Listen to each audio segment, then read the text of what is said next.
नमस्कार, बहुत स्वागत है आप सभी का। आप सभी के साथ मैं हूं प्रियंका राय। बुलेटिन की शुरुआत करेंगे आग के तांडव के साथ। आपके स्क्रीन पर तस्वीरें दिखाएंगे। 4 तस्वीरें आपकी स्क्रीन पर हैं। पहली तस्वीर अजमेर की है जहां फैक्ट्री में आग लगी। दूसरी तस्वीर चौमो की है जहां कार जलकर खाक हो गई। तो वहीं तीसरी तस्वीर नागौर की है जहां पाइपों में आग लग गई। और चौथी तस्वीर अलवर की है जहां पर आग ने तांडव मचाया।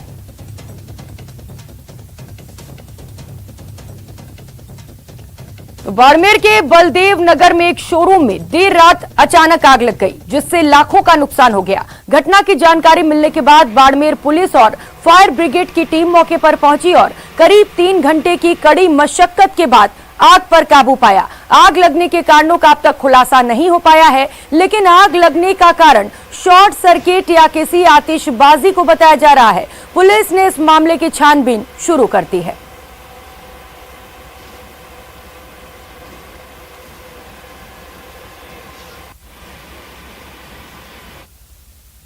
तो वहीं अजमेर के किशनगढ़ में आग का तांडव देखने को मिला। साइजिंग फैक्ट्री में भीषण आग लग गई। आग लगने से अफरा तफरी मच गई। वहीं आग लगने से लाखों का नुकसान बताया जा रहा है। आग लगने के कारणों का फिलहाल खुलासा नहीं हो सका है।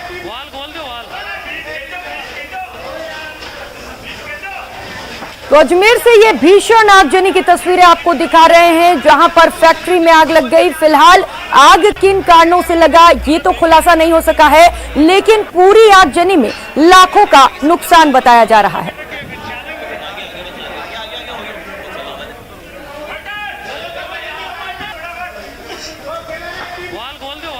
और अब बात चौमो की, जहां पर सड़क पर चलती कार में आग लग गई। भीषण आग लगने से कार जलकर खाक हो गई। कार चालक ने कूदकर अपनी जान बचाई।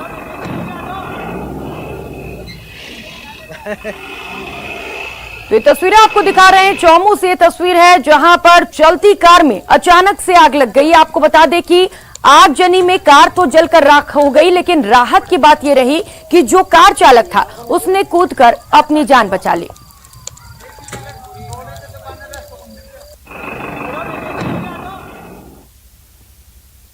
और रुक कर लेते हैं बड़ी खबर का। नागौर से ये बड़ी खबर है जहां पर शहर के सिटी पार्क के पास पाइपों में आग लग गई। पटाखों की चिंगारी के कारण यहां पर आग लग गई। पटाखों की चिंगारी से कचरे में भी आग लगी है।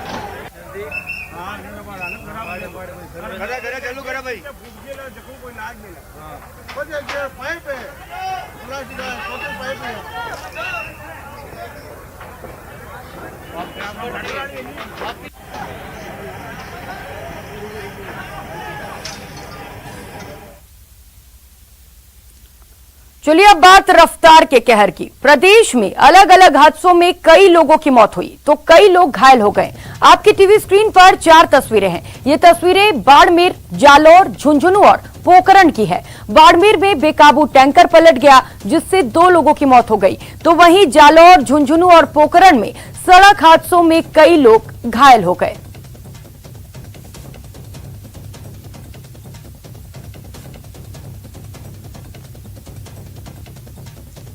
तो बाड़मेर के पचपदरा थाना क्षेत्र में बाड़मेर जोधपुर हाईवे पर तेल से भरा टैंकर पलट गया जिससे टैंकर में आग लग गई और टैंकर में सवार 2 लोगों की जिंदा जलने से मौत हो गई।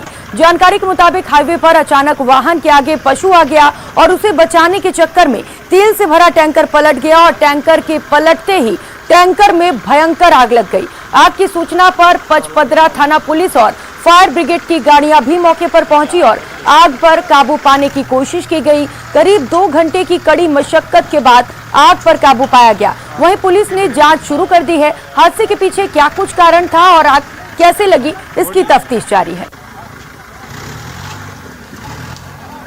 तो ये तस्वीरें भी आपको दिखा रहे हैं जहां पर टैंकर के पलटने से टैंकर में आगजनी हुई। इसके बाद टैंकर में सवार 2 लोगों की जलकर जिंदा मौत हो गई।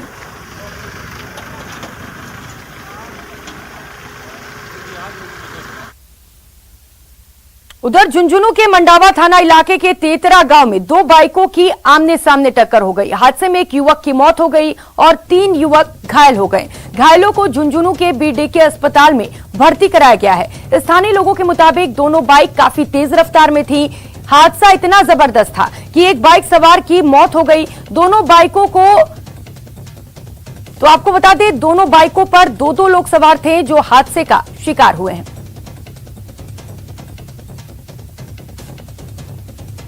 ऐसा अभी ये मंडावा के रोड के ऊपर एक्सीडेंट हो चुका है और एक्सीडेंट के बाद में मंडावा को हॉस्पिटल में वहाँ में लेके गए और लेने जाने के बाद में आप छोटे मोटे प्राथमिक उपचार करे। उसके बाद झुंझुनू लेके आया। झुंझुनू को माइन अजय कुमार है, उसकी डेथ हो गई और साथ में 3 बंदे और है और उसको प्राथमिक उपचार चल रहा है।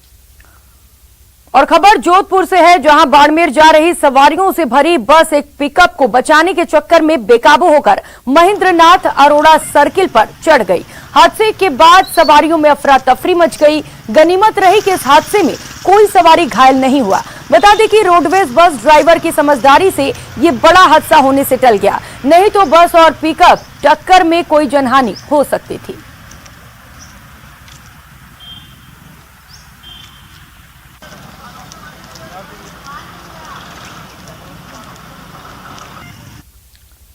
तो वहीं पोखरण में जोधपुर रोड पर कार पलट जाने से एक दंपति बुरी तरह से घायल हो गए। सभा श्रद्धालु बाबा रामदेव समाधि के दर्शन के लिए जा रहे थे।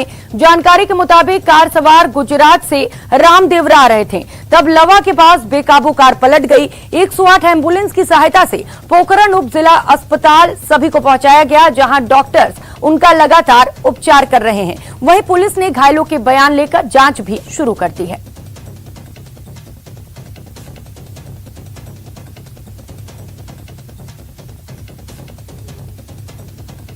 और अब बात झुंझुनू की गुढ़ा मोड़ के पास। देर रात एक तेज रफ्तार कार ने सड़क किनारे खड़ी 2 गाड़ियों को टक्कर मार दी। टक्कर इतनी जबरदस्त थी कि आसपास के इलाके में दहशत फैल गई। जोर का धमाका सुनकर लोग घरों से बाहर आ गए। मौके पर काफी भीड़ जमा हो गई। टक्कर से कार भी पलट गई। हादसे में तीनों कार पूरी तरह से क्षतिग्रस्त हो गए। सूचना पर पुलिस मौके पर पहुंची। तीनों कारों को सड़क से हटवाया गया। दरअसल रोड नंबर 3 पर बचपन अस्पताल के सामने 2 कार सड़क किनारे खड़ी थी। इस दौरान तेज रफ्तार से आ रही कार ने दोनों कारों को टक्कर मार दी। टक्कर मारने के बाद कार में सवार सभी लोग मौके से फरार हो गए। वहीं पुलिस ने हरियाणा नंबर वाली कार को जब्त कर लिया है और तफ्तीश शुरू कर दी है। कंट्रोल रूम से टेलीफोन आया कि यहाँ बचपन हॉस्पिटल के साथ सामने कोई गाड़ी एक्सीडेंट हो गई। मैं मौके पहुंचा तो HR नंबर आई और यहाँ खड़ी 2 गाड़ियों में ठोक दी। तीनों गाड़ियों में नुकसान हो गया। अभी कोई इंजर्ड नहीं है। जो गाड़ी के ड्राइवर थे वो यहाँ से मौके से भाग गए। अगली खबर का रुख करेंगे। बारा के अंता में दाई मुख्य नहर में नहाते समय पानी में डूबी 3 बच्चियों में से एक बच्ची की कई दिन बीत जाने के बाद भी कोई सुराग नहीं लग सका। SDRF की टीम ने आज फिर बच्ची का रेस्क्यू शुरू किया है। बता दें कि घटना अमलसरा गांव की है, जहां गांव से गुजर रही दाई मुख्य नहर में नहाने गई 3 बच्चियां पानी में डूब गई थी, जिनमें से 2 बच्चियों को समय रहते ग्रामीणों ने बचा लिया था, लेकिन 11 साल की कंचन का अभी तक पता नहीं लग सका और उसकी तलाश जारी है।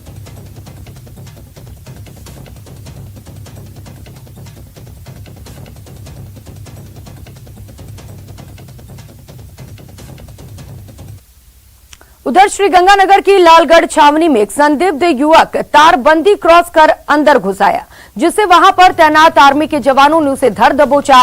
संदिग्ध युवक की पहचान पश्चिम बंगाल निवासी शेख राज के रूप में हुई है। तलाशी के दौरान युवक से कुछ संदिग्ध सामान भी बरामद किए गए। युवक से तारबंदी क्रॉस करने में इस्तेमाल होने वाले हुक और रस्सी भी बरामद किए गए हैं। फिलहाल श्रीगंगानगर की लालगढ़ पुलिस ने संदिग्ध युवक पर मामला दर्ज कर लिया है और जांच शुरू कर दी है।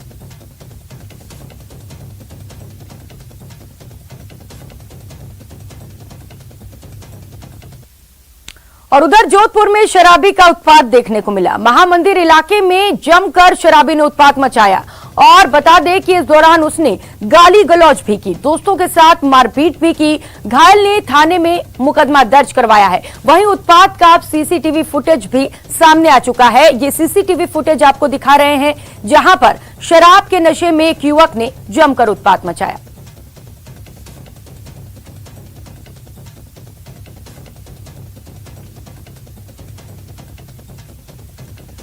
तो आप तस्वीरों में देख सकते हैं किस तरीके से युवक शराब के नशे में जमकर उत्पात मचा रहा है। यहां पर पहुंचकर उसने कई लोगों के साथ गाली गलौज भी की और आपको बता दें अपने दोस्तों के साथ युवक ने मारपीट भी की है। तो इसके बाद जो पीड़ित लोग थे वे थाने पहुंचे, मुकदमा दर्ज कराया। फिलहाल पुलिस पूरे मामले की तफ्तीश में जुटी है।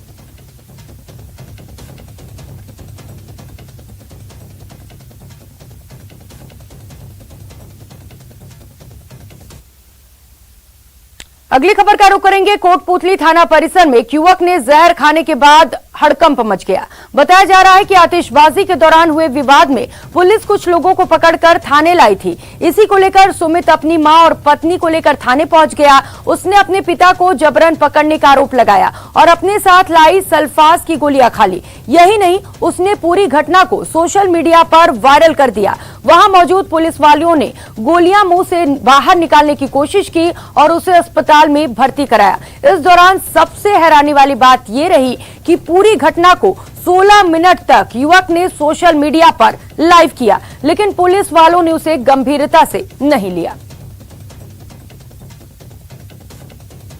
तो दोनों को ही थाने पर लाया गया। तो इसमें राज सिंह का जो पुत्र है, उसकी पत्नी है और उसकी पुत्रवधू है, ये लोग थाने पर पीछे पीछे ये आ गए और पुलिस उनको समझाइशी कर रही थी। तो इस बीच में राज सिंह का लड़का सुमित चौधरी, वो जो मेन कैंपस है थाने का, उसके बाहर चार दीवारी के जो गाड़ी खड़ी थी पुलिस की, वहां पर सेल्फोर्स की गोलियां वो लेके आया था और उसने वहां पर पुलिस वाहन पर के पास खड़े होकर के वो गोली निगल ली।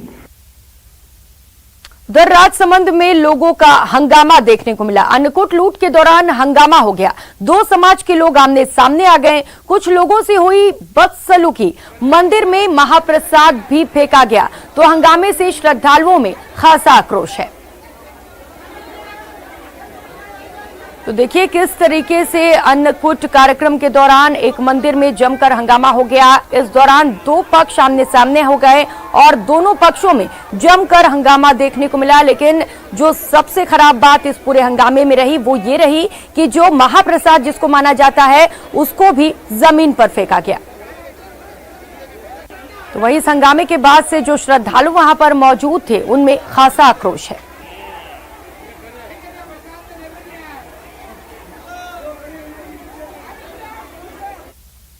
जालौर जिले में बढ़ रहे एमडी और स्मैक के कारोबार पर लगाम लगाने को लेकर जालौर एसपी हर्षवर्धन अग्रवाल संजीवनी योजना को वापस शुरू करेंगे, जिसको लेकर जालौर पुलिस ने तैयारियां शुरू कर दी हैं। पुलिस की तैयारियों पर हमारे संवाददाता श्याम विश्नोई ने एसपी हर्षवर्धन अग्रवाल से खास बातचीत की। रोकथाम को लेकर पुलिस लगातार कार्रवाई कर रही है। किस तरीके से देखते हैं आने वाले समय में विशेष क्या फोकस रहेगा ताकि एमडी मुक्त जालौर किया जा सके? सबसे पहले तो जालौर के निवासियों को दिवाली की बहुत बहुत शुभकामनाएं। दूसरी बात है ये एमडी और स्मैक जैसी चीजें जिससे कि लोग प्रभावित हैं, पुलिस कोशिश कर रही है कि उन तक सूचना पहुंच सके कि कैसे इनका कंजम्पशन हार्मफुल है, और पुलिस के तरफ से जितने भी लोग हैं जो इससे जुड़े हुए हैं उनको पकड़ करके पुलिस उन पे मुकदमा दर्ज करे और प्रभावी कार्रवाई कर रही है। सवाल सर, तत्कालीन एसपी पूर्व में उन्होंने एक योजना चलाई थी जालौर एक कप्तान ने, संजीवनी योजना, इसमें मुक्त करने को लेकर इस तरीके की कोई योजनाओं को लेकर भी जालौर पुलिस प्रयास करेंगे, क्योंकि विशेष रूप से जालौर के जो युवा है वो पूरी तरीके से इस गर्त में फंस चुके हैं। ये योजना दोबारा चलाई जाएगी। पिछले 2 हफ्ते से जब से मैंने ज्वाइन किया है, कोशिश की है कि ज्यादा से ज्यादा मुकदमे दर्ज हों। इस कड़ी में कुछ 11-12 मुकदमे एनडीपीएस के दर्ज भी हुए हैं, और इस योजना को चलाने के साथ मेरा उद्देश्य रहेगा कि हम बच्चों को जो मेन इसके कंजम्पशन करने वाले दिखाई पड़ रहे हैं उनको सेंसिटाइज करूं ताकि इसका कंजम्पशन ये रिड्यूस कर दे। श्याम बिश्नोई, न्यूज़ 18 जालौर। और यहां रुकेंगे एक छोटे से ब्रेक के लिए। ब्रेक के बाद देखिए भैया मेरे। ब्रेक के बाद आप सभी का स्वागत है। खबरों में आगे बढ़ेंगे। दौसा में बढ़ते डेंगू के मामले डराने लगे हैं। डेंगू के डंक ने लोगों का जीना मुहाल कर दिया है। दूसरी ओर डेंगू से रक्षा करने वाला स्थानीय अस्पताल बदहाल है, जहां मरीजों का इलाज कराना जंग जीतने के बराबर है। अस्पताल की व्यवस्था बदहाल, डेंगू का कहर जारी, बीमार अस्पताल, जमीन पर मरीज, गलियारे में इलाज। अस्पताल की व्यवस्था बेपटरी। भगवान भरोसे मरीजों का इलाज। अस्पताल के बाहर बेंच पर बैठे मरीज और हाथों में लगी ड्रिप। कहीं गलियारे में बैठे और लेटे हुए मरीज और हाथों में लगी सलाइन की ड्रिप। ये नजारा है दौसा के राजकीय अस्पताल महवा का, जहां डेंगू ने कहर बरपा रखा है और अचानक मरीजों की संख्या बढ़ने के बाद अस्पताल की व्यवस्था बेपटरी हो गई है। बेड नहीं होने से मरीज अस्पताल के बाहर और सड़क के अलावा गलियारों में अपना इलाज कराने को मजबूर हैं। अब चूंकि इस वक्त पेशेंट्स का लोड ज़्यादा है तो हर संभव ये प्रयास किया जा रहा है। हमने अभी निर्देश दिए हैं कि हमारी जो CHCs है, PCs है, उन पे जो सुविधाएं हैं वो उनको मिले और जो कम से कम जो पेशेंट है वहाँ से रेफर होकर यहाँ आए, ताकि उनको जो CHCs पे है हमारी, उन पे ज़्यादा लोड नहीं पड़े। दौसा के शहरी और ग्रामीण इलाकों में मौसमी बीमारी और डेंगू ने कहर बरपा रखा है। अस्पताल के आउटडोर और इंडोर में मरीजों की संख्या बढ़ गई है। वहीं PHC में कम सुविधा होने की वजह से ज्यादा मरीज बड़े अस्पताल की ओर रुख कर रहे हैं। इस वक्त चूंकि मौसमी बीमारियां हैं और इस वजह से सभी जो हमारी चिकित्सा संस्थान हैं उनमें आउटडोर और इंडोर दोनों बढ़ रहे हैं और जो पेशेंट्स हैं वो बहुत ज़्यादा संख्या में आ रहे हैं। तो चिकित्सा विभाग द्वारा जो हर संभव प्रयास किया जा रहा है कि उनको उचित समय पर ट्रीटमेंट मिले और उनको बेड मिले और उनको जो उपचार की पूरी सुविधा मिले। दौसा के आंकड़ों से आपको अंदाजा लग जाएगा कि यहाँ डेंगू किस तरह अपने पैर पसार रहा है। साल 2020 में इस समय तक जहां डेंगू के 65 मामले सामने आए थे, लेकिन साल 2021 में अब तक 204 मामले सामने आ चुके हैं, यानी पिछले साल से 3 गुना अधिक मरीज आ चुके हैं। डेंगू के मरीजों के बढ़ने से राजकीय अस्पताल महवा में अचानक मरीजों की बाढ़ सी आ गई है। वहीं दूसरी ओर अस्पताल प्रबंधन मौसमी बीमारियों से पीड़ित मरीजों को 100% इलाज मुहैया कराने का दावा कर रहा है। आशीष, न्यूज़ 18 राजस्थान, दौसा। वहीं नेशनल मेडिकल कमीशन ने श्री गंगानगर में टांकिया समूह के doctor SS Tantia medical college, hospital and research centre को मान्यता प्रदान कर दी है।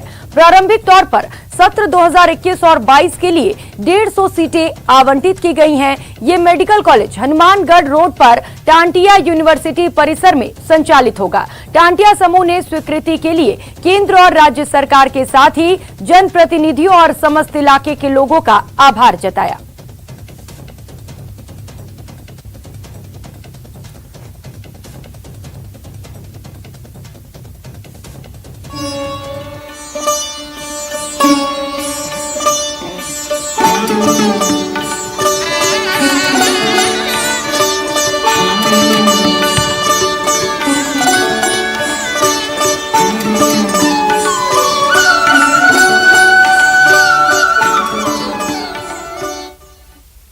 दीपोत्सव के 5वें दिन आज भाई दूज का त्योहार हर्षोल्लास के साथ मनाया जा रहा है। आज सुबह से ही महिलाएं भाई दूज की पूजा अर्चना में लगी हुई हैं।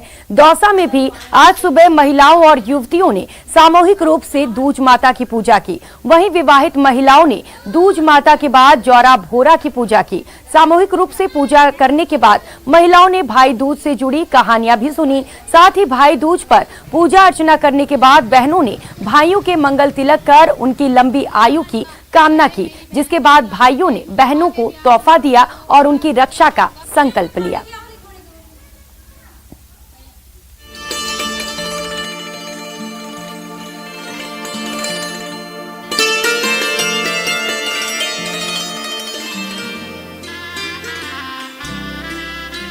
भाई बहन के प्यार का प्रतीक त्योहार भाई दूज।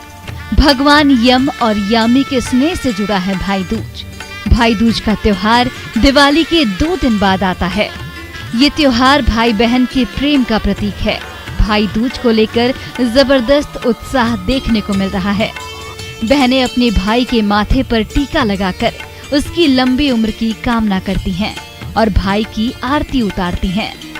भाई अपनी बहन की रक्षा का संकल्प लेता है और बहन को उपहार देता है। 5 दिन के दीपावली के त्योहार में भाई बहन का त्योहार भाई दूज बेहद ही अहम माना जाता है। इसे कार्तिक मास के शुक्ल पक्ष की द्वितीय तिथि को मनाया जाता है।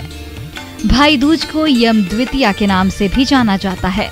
भाई दूज को भैया दूज भी कहा जाता है। लेकिन क्या आपको पता है कि हम भाई दूज क्यों मनाते हैं और इसका महत्व क्या है? भाई दूज मनाने के पीछे कई पौराणिक कथाएं हैं। मान्यता है कि देवी यामी अपने भाई यमराज से बहुत प्रेम करती थी। यमराज अपनी बहन से काफी समय से नहीं मिले थे। एक बार वो अचानक दिवाली बाद अपनी बहन यामी से मिलने पहुंच गए। यमदेव अपनी बहन यमुना या यामी से मिलने उनके घर गए। भाई यम को बहन यामी ने बड़े उत्साह के साथ सत्कार किया। यमदेव की आरती उतारी, माथे पर तिलक लगाया, मिठाइयां खिलाई और फिर बढ़िया भोजन कराया। यमराज बहन यामी के स्वागत सत्कार से काफी खुश हुए और यामी से कोई वरदान मांगने को कहा। इस पर यामी ने अपने भाई से कहा कि वे चाहती हैं कि यम हर साल उनसे मिलने आए और आज के बाद जो भी बहन अपने भाई के माथे पर तिलक करे उसे यमराज का भय न रहे, क्योंकि उसकी बहन का प्यार और प्रार्थना भाई की रक्षा करेगा। यमराज ने यामी को वरदान दिया और कहा कि जो भी भाई इस दिन अपनी बहन से मिलने जाएगा और बहनें उनका आरती और तिलक कर स्वागत करेंगी तो उसका कल्याण होगा।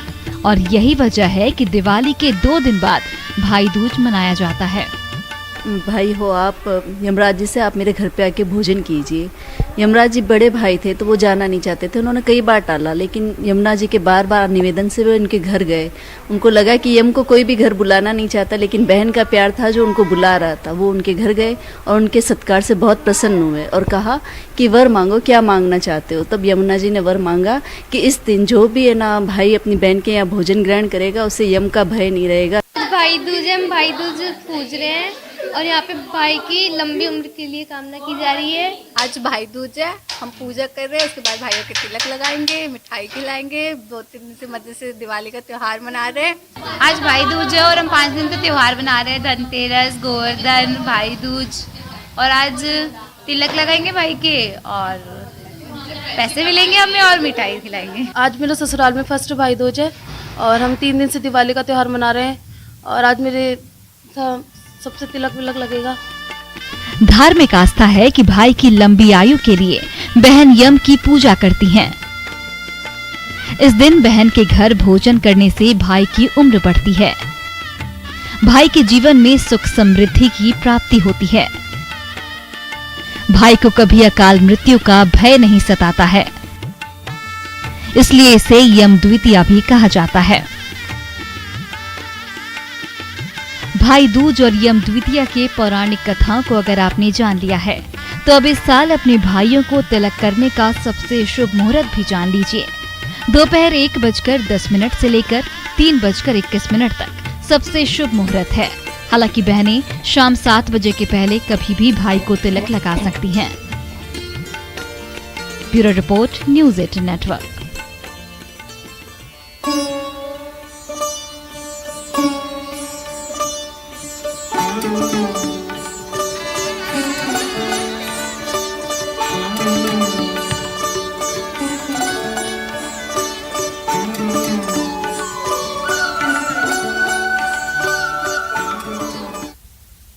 इस बुलेटिन में फिलहाल इतना ही। खबरों का सिलसिला जारी है।